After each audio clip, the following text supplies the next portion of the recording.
जनपद की सड़कों पर जिस तरीके से धड़ल्ले से संचालित हो रही है ई रिक्शा संचालन केवल नियम और कायदे ही नहीं तोड़ रहे बल्कि यात्रियों की जान से खिलवाड़ भी कर रहे हैं। इससे शहर यातायात व्यवस्था को ध्वस्त हो गई है। नियमों का ताक पर रखकर काम उम्र नाबालिग बच्चे ई रिक्शा चला रहे हैं, जिससे दुर्घटनाओं की आशंका बढ़ गई है। मैं ये कहना चाहूँगी, जो नाबालिग बच्चे आजकल ई रिक्शा चला रहे हैं या फिर रिक्शा चला रहे हैं वो बहुत ही डेंजरस है। एक तो खुद उनके लिए भी और दूसरे जो लोग बैठ रहे हैं उनके रिक्शा पे उनके लिए भी, और फिर जो लोग बाकी गाड़ियों और बाइक से निकल रहे हैं, क्योंकि उन बच्चों को इतनी अकल तो होती नहीं है कि किधर लेफ़्ट काटना है, राइट काटना है, किधर से ओवरटेक करना है, तो वो बस चलाए जा रहे हैं टाइप। बहुत ही अनसेफ है। गवर्नमेंट कोई भी स्कीम लागू कर सकती है, मगर उसको एग्जीक्यूट करना ना करना सब हमारे हाथों में होता है प्रॉपरली। अगर लोग चाहें तो रोका जा सकता है। लोग जब बैठेंगे ही नहीं उस पर तो वो लोग किसके लिए चलाएंगे? उनको मजबूरी में ही नहीं चलाना पड़ेगा। फिर अब छोटे बच्चों को तो ऐसे भी लाइसेंस नहीं मिलता, और जो कि वाहन लाइसेंस तो 18 के बाद ही मिलता है। तो ये जो चला रहे हैं तो किस तरीके से इनके ऊपर कार्रवाई करनी चाहिए कि नहीं करनी चाहिए? बिल्कुल सख्त से सख्त कार्रवाई इनके ऊपर भी होनी चाहिए, बल्कि इनके गार्जियंस के ऊपर उनसे ज़्यादा सख्त कार्रवाई होनी चाहिए जो इनको मजबूर कर रहे हैं चलाने के लिए ई रिक्शा। अवंतिका टंडन। शहर में प्रदूषण स्तर कम नहीं हो रहा और बेरोजगारों को रोजगार देने के लिए ई रिक्शा का संचालन शुरू किया गया, लेकिन इसके नियम और पालन नहीं हो रहा है। ड्राइविंग के लिए लाइसेंस अनिवार्य होने के बावजूद सड़कों पर फर्राटा ई रिक्शा दौड़ाते नाबालिग दिखाई दे रहे हैं। शहर की सड़कों पर दौड़ा रहे हैं नाबालिग ई रिक्शा। सड़कों पर जिस तरीके से धड़ल्ले से ई रिक्शा चल रहे हैं, नाबालिग केवल नियम और कायदे ही नहीं तोड़ रहे बल्कि यात्रियों की जान से खिलवाड़ भी कर रहे हैं। हालात ये है कि नाबालिग भी ई रिक्शा संचालन कर रहे हैं और शहर की सड़कों पर दौड़ा रहे हैं। प्रयागराज के पुराने मोहल्ले में ये नाबालिग ई रिक्शा सबसे ज़्यादा चलाते दिखाई दे रहे हैं। समय समय पर अभियान चलाकर की जाती है कार्रवाई। इस संबंध में आरटीओ प्रयागराज राजेश मौर्य ने कहा कि नाबालिगों द्वारा ऑटो रिक्शा चलाए जाना एक अपराध है और समय समय पर अभियान चलाकर ऐसे ई रिक्शा चालकों पर कार्रवाई की जाती है। कोई भी वाहन ऐसा व्यक्ति चला सकता है जिसके पास ड्राइविंग लाइसेंस हो।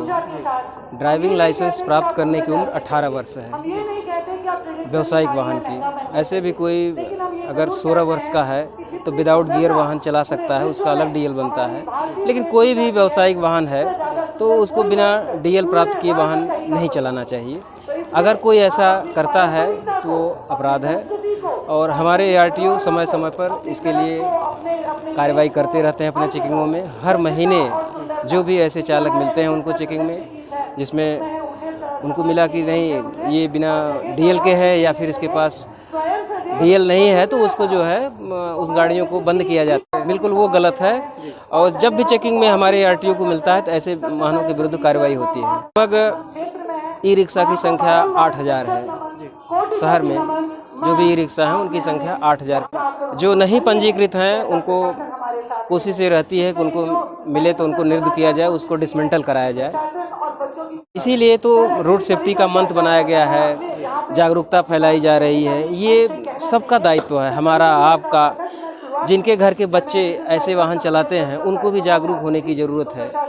तो केवल कोई भी कार्य केवल इन्फोर्समेंट से नहीं रोका जा सकता, उसके लिए जागरूकता बेहद आवश्यक है। तो इसके लिए 1 महीने का राष्ट्रीय सड़क सुरक्षा सप्ताह, राष्ट्रीय सड़क सुरक्षा माह मनाया जा रहा है। इसमें भी कार्यशाला आयोजित की जा रही है, रैलियां निकाली जा रही है। मैं Rajesh Kumar Maurya, RTO Prayagraj. E rickshaw की बात है, इस पर हम लोग निरंतर कार्यवाहियाँ करते हैं। विशेष रूप से जो शुरुआत में अनरजिस्टर्ड ई रिक्शाज थे या जो माइनर ड्राइविंग करते हैं उनको लेके हम लोग लगातार अभियान चलाकर और इनके खिलाफ कार्रवाई करते हैं। और जागरूकता और एनफोर्समेंट, इन दोनों ही चीज़ों पर हमारा जोर रहता है। हम इन लोगों को बुला के उनके साथ मीटिंग करके इनकी जो एसोसिएशंस हैं उनके माध्यम से भी अपनी बात को उन तक पहुंचाते हैं, और जो लोग इसके बाद पकड़े जाते हैं उनके खिलाफ हम लोग कार्रवाई करते हैं। कोई माइनर होता है तो ई रिक्शा निश्चित रूप से वो सीज होता है, गाड़ी बंद होती है वो, और उस पर जो भी अग्रिम कानूनी कार्रवाई होती है वो सभी कार्रवाइयाँ की जाती हैं। एसपी ट्रैफिक प्रयागराज हूँ, अखिलेश भदौरिया। जी देखिए, अगर सेफ्टी के पर्पज़ से देखा जाए तो बिल्कुल भी सेफ्टी नहीं है इसमें, और अधिकतर लोग ऐसे बैठ जाते हैं जो बहुत छोटे छोटे बच्चे होते हैं चलाते हैं, तो ऐसे वाहन चालकों के साथ बैठना ही नहीं चाहिए। कि ये हमारा दायित्व बनता है कि हम खुद को पहले खुद से अलर्ट रहें। बिल्कुल समझदार नहीं होते हैं और यंग एज के जो बच्चे होते हैं उनमें थोड़ा सा कंपटीशन की भावना होती है, मस्ती करना, फिर कंपटीशन में गाड़ी चलाना, ये सब चीज़ें फिर दुर्घटना का ही कारक बनती हैं। क्योंकि जो भी वाहन चालक है वो दिखता है सामने चला रहा है, यदि कोई बच्चा चला रहा है तो उसको तुरंत रोकना चाहिए और उससे तुरंत, उसका लाइसेंस तो वैसे भी नहीं होता उनके पास, लेकिन उनको तुरंत कुछ ना कुछ ऐसी पनिशमेंट देनी चाहिए जिससे उनको सबक मिले, फिर अगली बार वो ये काम ना तो कोई नहीं है, अगर 18 साल के ऊपर है तो ठीक है, अगर 18 साल के नीचे बच्चे चला रहे हैं तो वो पूरे यमदूत हैं, क्योंकि वो कहीं पर भी, उनको कोई भी नॉलेज नहीं होती, वो कहीं पर भी ले जाएंगे, कहीं पर भी भिड़ा सकते हैं। तो इसलिए आप कानून को भी, और जो कानून है, कानून के साथ साथ जितने भी बड़े हैं उनको भी, जो ई रिक्शा पे बैठ रहे हैं उनको भी बच्चों को समझाना चाहिए कि देखिए आप ई रिक्शा मत चलाइए, ऐसे ऐसे करके। अगर वो नहीं मानते तो उनके ऊपर कार्रवाई भी होनी।